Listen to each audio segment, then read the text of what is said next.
All right, man, we back on the aightman channel. Like, share, subscribe. You got the time. If you don't, I don't give a fuck because this channel still ain't monetized yet, but it will be eventually. This episode is about Hoodrich Pablo Juan.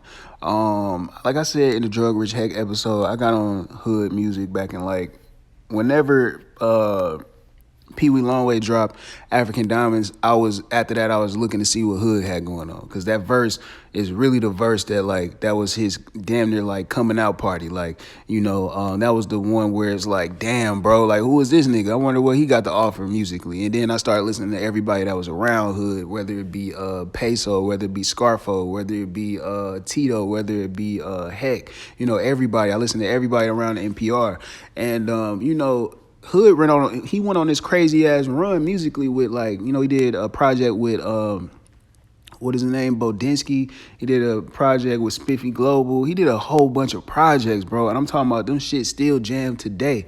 And one thing I didn't like about Hoodrich Pablo Juan is, like, I don't know who is his management, but there's no reason why this man shouldn't have a weed strain out right now.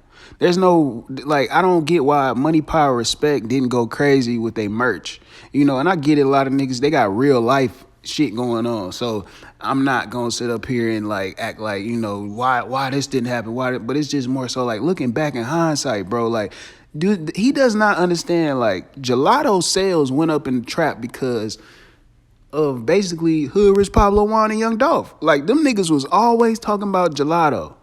Always talking about gelato. And to be honest, shout out to Sherbinski, because they make some of the best weed on the planet. But gelato ain't all that. It's not all that, man. It's good every now and then, but it's not all that, bro. But these niggas, they branding is just like, and this is what I have an issue with artists, man. Y'all really don't realize how big y'all influences is until y'all got to go sit down. And you really don't realize, like, how many of these niggas take from y'all style and go make millions with it and never pay y'all homage in return. Like, it's so many rappers that should be on the Free Hoodrich Pablo Juan campaign right now, even though they might be doing shit contrary to the law. So I understand you not trying to throw rocks at the feds because you got some shit going on in your own life. But a lot of these niggas need to be saying Free Hoodrich Pablo Juan, because he really their father. They wouldn't know how to rap without him. And I'm not speaking about the NPR niggas, but to be honest, let's be real here. I wouldn't give a damn about what NPR had going on if it wasn't for Hoodrich Pablo Juan. The same way I wouldn't give a damn about what Hoodrich Pablo Juan had going on if he didn't get on African Diamonds with Pee Wee Longway. A lot of people like to say this life is a marathon, and it is, for your personal, it is. But overall, it's a relay race, bro. You got to pass the baton to motherfuckers, and whatever they do with it, they do with it. You know what I'm saying? But at the end of the day, bro, it's like, Hood is one of them niggas where it's like, bro, he's easily like one of the best lyricists in the South. I know I said that about Heck, but I say that about Hood too, because the punchlines, bro, every bar is like a punchline. Like, you can't, you can't sit up there and hate on what he got going, bro. Lyrically, you can't. Even the recent project, it wasn't the best project to me. Master Sensei 2, I really wasn't, all the way, geeked on it at first, but, I was recently playing it, and I'm like, this nigga was snapping.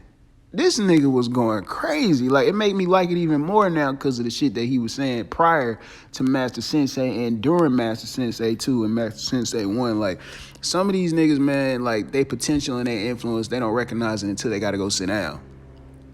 I'm just hoping that, Allah liberate that man from bondage and he gets liberty and freedom back into society, because it would be a waste for him to sit in jail and not contribute to hip-hop, because a lot of these niggas wouldn't have a style if it wasn't for Hoodrich Pablo Juan. Like, even now, I feel like if he was to come out of jail, he could just manage artists and put niggas in the right position, with or without rapping.